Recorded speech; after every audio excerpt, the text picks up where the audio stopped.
do Bortoleto. Quase 48 horas depois da deputada estadual e ex-vice-líder do governo Zema, Lúcia Falcão, afirmar que recebeu uma ligação do vice-governador Matheus Simões em tom de ameaça, Simões emitiu uma nota respondendo. A deputada afirmou que a ligação foi feita minutos após Luiz Eduardo Falcão, marido de Lúcia e presidente da AMM, Associação Mineira de Municípios, ter feito um vídeo com críticas a um pronunciamento do vice-governador com uma ironia em apoio prestado por uma cidade do interior à polícia militar. Na nota, Simões disse que as acusações feitas contra ele foram tentativas de ganhar visibilidade e não se sustentam. Roberta, eu vou ler um trecho aqui da nota do Simões, abrindo aspas para o vice-governador. A decisão inicial foi não responder para evitar dar protagonismo a algo que não se sustenta na realidade. A política pede muito, mas não pode tudo. A ânsia por protagonismo e visibilidade não pode justificar o uso de uma pauta legítima e sensível para tentar construir uma narrativa de vitimização que não corresponde aos fatos. Esse tipo de atitude empobrece e rebaixa o debate público e a pauta das mulheres merece respeito, responsabilidade e não pode ser instrumentalizada politicamente. Fecha aspas, a nota emitida pelo vice-governador Matheus Simões, quase 48 horas depois. E você entrevistou a deputada, ela anunciou que não é mais a vice-líder do governo. Essa confusão está rendendo bastante. Boa noite, Berta. Boa noite, Alain. Boa noite, amigos aí da bancada e amigos da Itatiaia. Olha, Alain, é um caso grave, porque envolve uma deputada que está fazendo uma acusação ao vice-governador, que vai assumir o governo agora em março, com a desincompatibilização do governador Romeu Zema, e é basicamente um caso que envolve três grandes temas, eu diria. Uma questão federativa, né? A gente tem esse conflito federativo, não é novo no Brasil, essa discussão da concentração de receitas no âmbito da União, do Estado, em menor escala, mas também, e os municípios que prestam a grande maioria dos serviços, todo o volume de serviços na ponta é prestado pelos municípios, que têm a menor disponibilidade de caixa, a menor participação no volume arrecadado no país. E no caso mineiro, o problema começou com esta crítica essa é uma crítica antiga do presidente da Associação Mineira dos Municípios, Luiz Eduardo Falcão, que é o marido da deputada estadual Lúcia Falcão, que está envolvida no conflito com o vice-governador. E o Falcão, como se sabe, tem criticado o fato de o Estado estar repassando aos municípios obrigações com gastos adicionais com Polícia Civil, Polícia Militar, gastos com a saúde, são serviços que os municípios acabam tendo que pagar para que o serviço seja prestado na ponta, e são serviços de responsabilidade do governo do Estado. Então, a questão começou aí. Patos tinha um convênio, um acordo de cooperação com o Estado em que bancava esses valores que, segundo Falcão, somavam 7 milhões ao ano, que eram desembolsados pelo município, e o vice-governador não gostou das críticas e mandou romper esse contrato.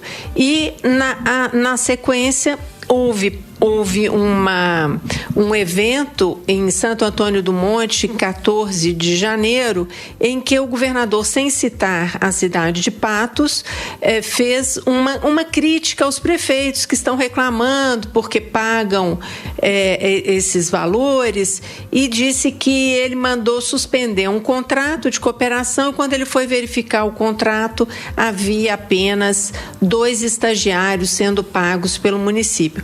Então, o Falcão, quando ouviu isso, mesmo não tendo sido citada a cidade de Patos de Minas, que ele é prefeito, se achou no dever de responder, fez um longo vídeo de 4 minutos em suas redes sociais, mostrando esses documentos, quanto que a cidade gastava ao ano, enfim. O fato é que, segundo a deputada Lúcia Falcão, o vice-governador lhe telefonou logo após esse vídeo ter sido postado nas redes e teria feito ameaças que, se o marido dela não telefonasse pedindo desculpas, se retratando, ele iria fechar as portas do Estado para todos os pleitos de sua base eleitoral. E também, portanto, segundo a deputada, ele gritou com ela, né? E portanto, aí temos um segundo eixo da questão que envolve também a questão da mulher na política, né? Nós temos, então, por este relato, uma situação de violência de gênero na política. E, por fim, um terceiro aspecto, por este conflito, da forma como nos chega e como foi relatado pela deputada, nós temos ainda uma questão que envolve o patrimonialismo, porque vamos pensar. O Estado, todos nós pagamos impostos, todos os cidadãos, sejam oposição ou sejam base do governo, não é? Então, portanto, não é adequado, se essa ameaça aconteceu do jeito que a parlamentar colocou na entrevista e colocou também num vídeo que gravou depois, não é correto esse tipo de colocação e de ameaça que vai, se não fizer o que eu quero, vai fechar, não vou atender nenhum dos pleitos da sua base, eu não vou fazer nada. Isso também não está correto. Então, portanto, nós temos muita coisa envolvida.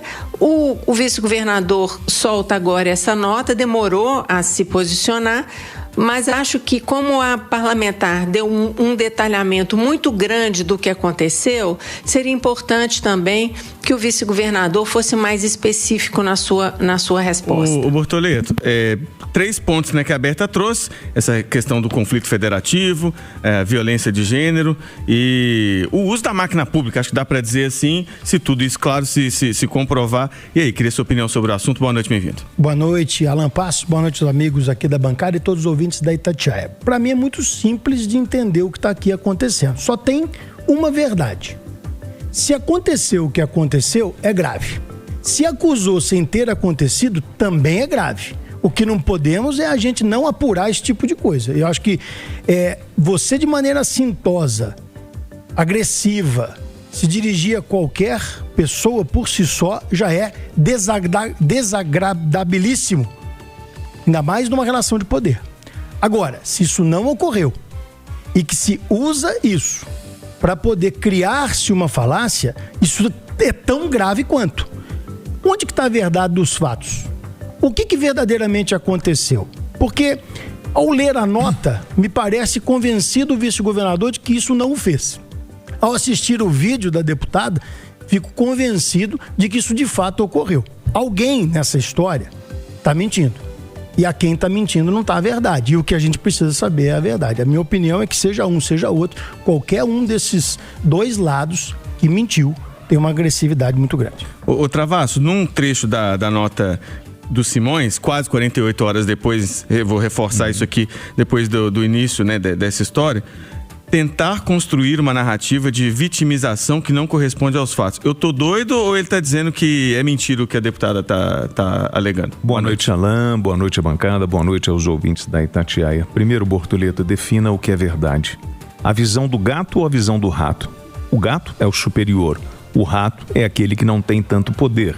Então são visões diferentes do mundo e da mesma situação, um olhando para o outro, cada um com o seu poder. Então defina para mim o que é verdade absoluta. Porque quando ele, e eu tenho que concordar com Alain, ele está dizendo que ela mentiu, né? E aí eu vou lembrar um termo chamado gaslighting. Eu até anotei aqui para ficar mais fácil. Quando um homem, primeiro, que bom que o vice-governador respondeu e já era para ter feito isso antes, né? Eu só esperava talvez um outro tipo de pronunciamento, mas é a verdade dele e ele colocou dessa forma. Pois bem, o que é o gaslighting? Quando um homem diz que uma mulher está mentindo com o objetivo de desconstruir a fala dela, descredibilizá-la ou inverter a narrativa, especialmente em contexto de discussões ou conflitos. Isso é frequentemente caracterizado como uma forma de manipulação psicológica, conhecida como gaslighting. Essa atitude tem como objetivo principal fazer a mulher duvidar da sua própria memória, percepção da realidade e sanidade mental, invalidando os seus sentimentos e pontos de vista. Gaslighting é um abuso psicológico onde o manipulador distorce, omite ou inventa fatos para fazer a vítima acreditar que está louca ou exagerando. Chamar de mentirosa quando ela relata uma verdade é um fato central para fazê-la questionar a sua própria realidade. Então, assim, a maneira que nós encontramos para desconstruir a fala desta senhora é dizer que ela está mentindo. Isso é gaslighting. Vou dizer uma coisa. O telefonema ocorreu, viu? Porque ela me mostrou o celular com o horário em que houve a ligação. Portanto, é nesse sentido que eu acho que seria muito importante que também, já que o vice-governador se posicionou agora, que ele relatasse exatamente o que ele disse para ela, porque ela deu muitos detalhes da conversa. Os detalhes que ela dá são detalhes bastante concatenados com todo o cenário, né? Todo o contexto, e ela disse que tinha 5 testemunhas, porque ela estava no gabinete e os assessores estavam na sala na hora que o vice-governador telefonou. E aí, a gente tem que lembrar que o estado de Minas Gerais está numa grande campanha de violência contra a mulher, né? Tem todo um aparato do estado e a gente trabalha muito disso. Então, eu não posso imaginar que alguém usa do seu cargo para poder pressionar uma mulher e falar do jeito que, segundo ela, ele falou de uma forma muito agressiva. Isso é desrespeitoso. E se ele tinha que falar com alguém, que ligasse para o marido dela. Ah, mas ele era a vice-líder do governo. Bulufas. Você não pode tratar ninguém assim. É um desrespeito você tratar uma pessoa dessa forma. E aí, eu volto a lembrar os senhores um grande detalhe. O governador do estado de Minas Gerais ainda é o Romeu Zema.